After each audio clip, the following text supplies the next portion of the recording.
guys, welcome back to our channel. Kita dari kelompok 4 yang beranggotakan dari saya Audinaria Mawardani dengan NIM 23 2016 284.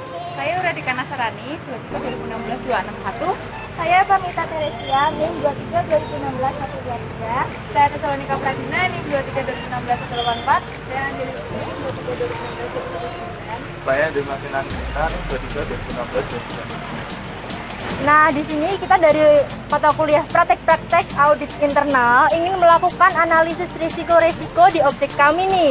Nah, objek kami adalah di OT Racikan Salatiga. Yuk guys, ikutin kita. Hai guys. Sekarang kita udah sampai di objek kita yaitu OT. Nah, sekarang kita mau wawancara sekaligus mau observasi di OT ini teman-teman. Yuk, kita yuk. OT Racikan berdiri di 2014 ya. Kita buka di awal di Tembalang, Semarang. Terus kita mulai cabang pertama di Salatiga di 2015. Sekarang kita sudah punya 7 cabang di Semarang 5, Ungaran 1 dan Salatiga 1. Profil kita sih kita mau buat ayam goreng fried chicken yang berbeda dari fried chicken yang lain, karena dulu kami termasuk pemula untuk memperkenalkan dengan varian yang saus-saus luar hanya fried chicken saja. Nah, kami terus berinovasi buat memberikan yang terbaik buat customer kita, pelanggan setia OT.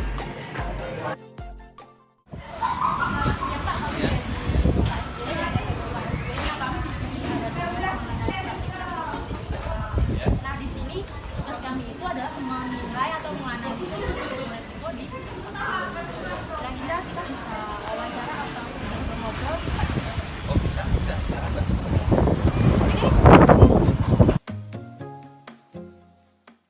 Ya, buat divisi diswasher mas. Ya. Apakah peralatan makan dan masak yang ada di OT ini udah dibersihkan secara bersih banget gitu? Sudah mas. Kalau ada yang kurang, apa pernah terjadi kurang bersih gitu, masih kotor pas disajikan ke pelanggan gitu?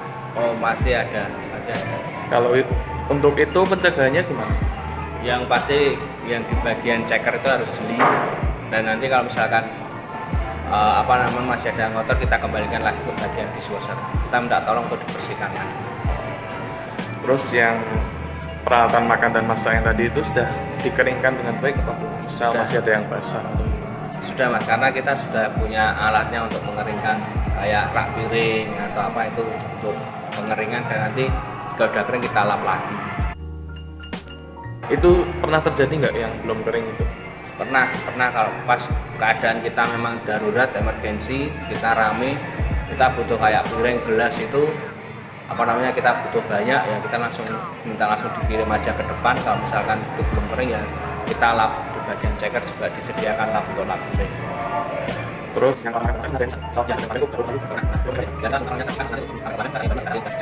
kita berikan ke customernya. Sini saya ingin itu Pak, wawancara mengenai divisi dapur. Nah, ini yang pertama itu apakah dalam pengolahan ayam itu ada ayam yang belum matang selama akhir-akhir ini Pak? Yang pasti ada Mbak, ada 1 atau 2 ayam yang pasti ada yang belum. Itu kira-kira satu hari itu ada nggak sih Pak, kayak 1 gitu, apa itu? Ada. Berarti setiap hari itu mungkin ada 1 gitu? Ya. Oh, nah, kira-kira dari Bapaknya sendiri itu gimana sih cara pencegahannya biar ayamnya itu pengolahannya bisa matang, bisa sesuai dengan standar dari OT sendiri, itu gimana Pak? Ya, yang pasti pencegahannya saya langsung ke bagian penggorengannya. Kita tanya apakah sudah standar suhu ayam tingkat kematangannya. Terus kalau misalkan sudah standar ya pasti kita awasi lagi cara mereka menggoreng. Nah, suhunya itu kira-kira berapa derajat Pak? Kalau suhunya itu kalau bagian sayap sama dada itu misal 80 sampai 80 derajat Celcius. Kalau yang untuk bagian bawah sama atas itu 85 derajat sampai 90 Jadi patokannya cuman apa nah suhu. Nggak ada waktu gitu pakai apa nah 10 menit atau 5 menit. Oh nggak ada, kalau misalkan pakai kita patokan waktu itu, kita kalau misalkan ada bagian yang memang yakin oh ini masih belum matang, 5 menit lagi mas, misalkan dicek suhu, oh sebenarnya ini sudah matang, tapi kalau memang itu dirasa ada yang belum matang pasti, atau mungkin ada bagian yang istilahnya keluar darahnya, tiba-tiba keluar darah, itu paling digoreng itu paling sekitar 1 menit atau 5 menit, kurang lebih seperti itu. Oke Pak, ini kita mau tanya-tanya tentang divisi waiters. Ya. Yang pertama, untuk divisi waiters ini apa ada training Pak? Di semua ada training. Semuanya ada training. Iya, ada training. Training yang diterapkan tuh kayak apa ya? Training yang diterapkan itu ya cara kinerja di bagian waiters, yang pasti ke bagian cara membersihkan, cara meng-clear up apa dari customer, sisa dari customer, sama ya pasti banyak Mbak, yang sebenarnya seperti itu contohnya.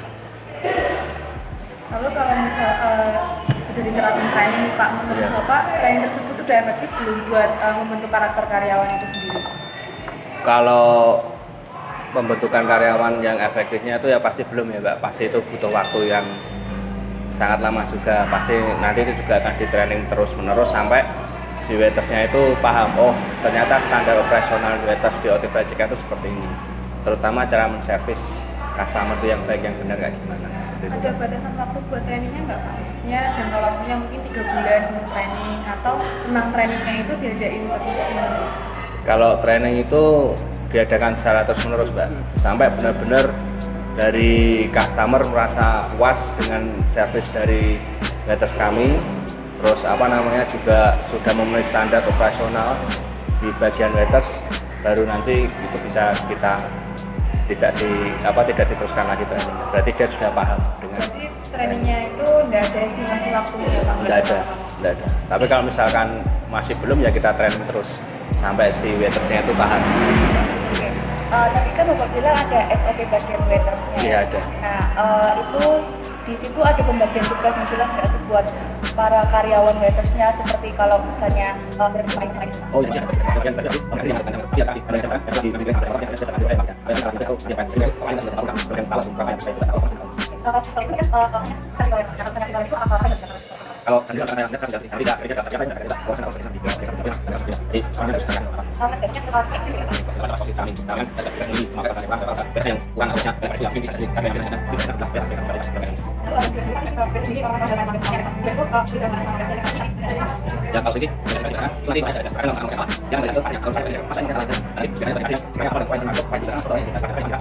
pertama kita akan minta maaf dulu atas ketidaknyamanannya dan ketidaknyamanan dalam servis kami, dan seketika itu juga kita langsung akan bertindak.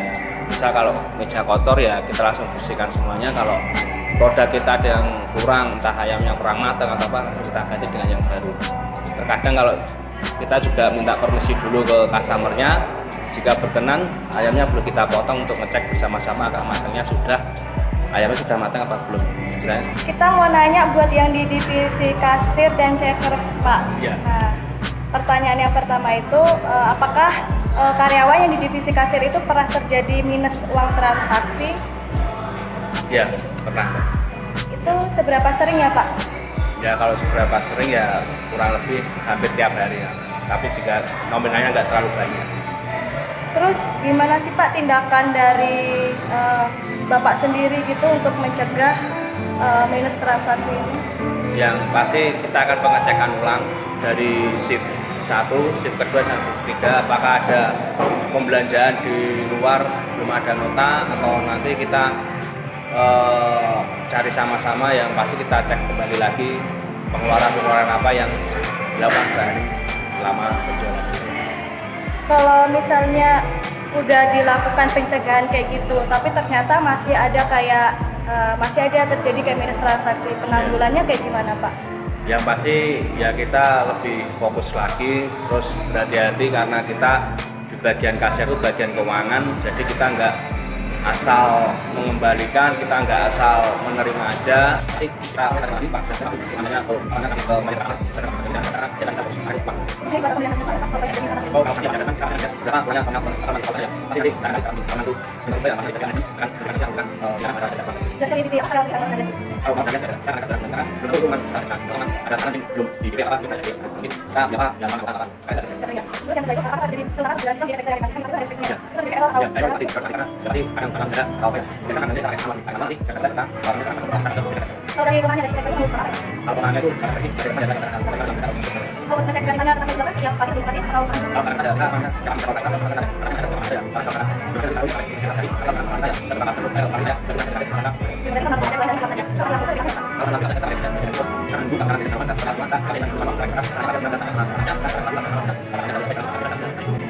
Terus pertanyaan selanjutnya, apakah pada divisi kasir ini pernah terjadi kesalahan pencatatan laporan keuangan?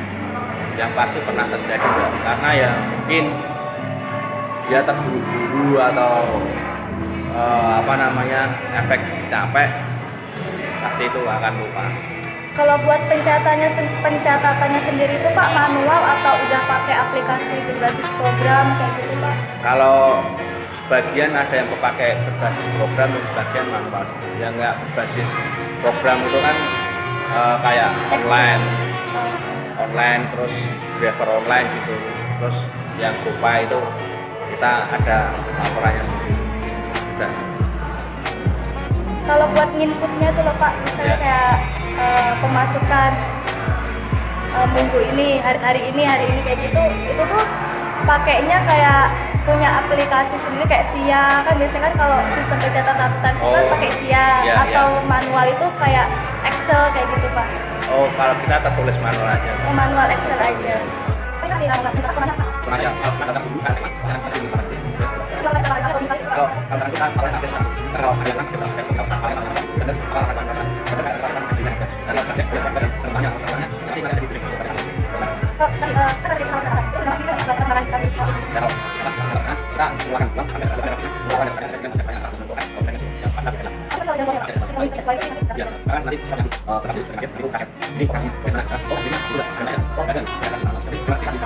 Ada di aplikasi ini pernah nggak sih karyawan kayak dia salah memberi informasi tentang produk sama pelanggan?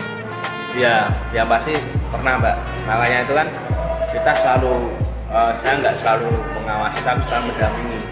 Tapi sebelum mereka memberikan informasi, terlebih kita sudah sebelum jam operasional kita sudah beri informasi dulu bahwa kita ada menu baru, menunya ini, itu apa? Bahannya ini atau kombinasinya ini semua. Jadi kalau misalkan customer ada yang nggak tahu kan dia sudah jelaskan. Dan nanti selang ganti dengan kasir ya kita harus tetap memberikan informasi tersebut biar mereka sepaham.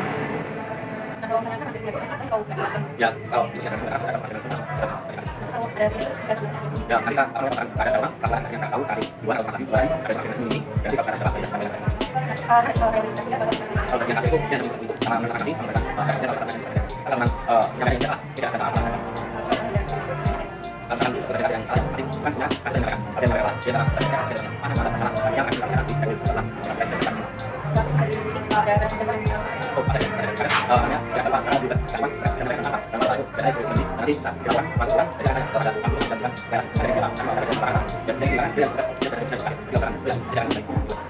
yang pasti ya kalau dari saya pribadi mungkin saya akan bilang lebih fokuskan lagi karena ini bagian kasir itu bagian keuangan, jadi kita tidak asal-asalan memberikan uang kepada teman-teman yang misalnya mau untuk beli obat, beli apa, kalau bisa langsung dimintain notanya, langsung bilang kalau ngasih uang sekalian bilang jangan lupa minta nota, minta fotokopi atau beli alat tulis apa. Jadi kalau misalkan kamu bikin laporan ya kamu nggak akan kehilangan apa-apa. So guys, kita udah selesai wawancara. Sekarang kita mau balik, kita mau lanjutin aktivitas kita selanjutnya. See you!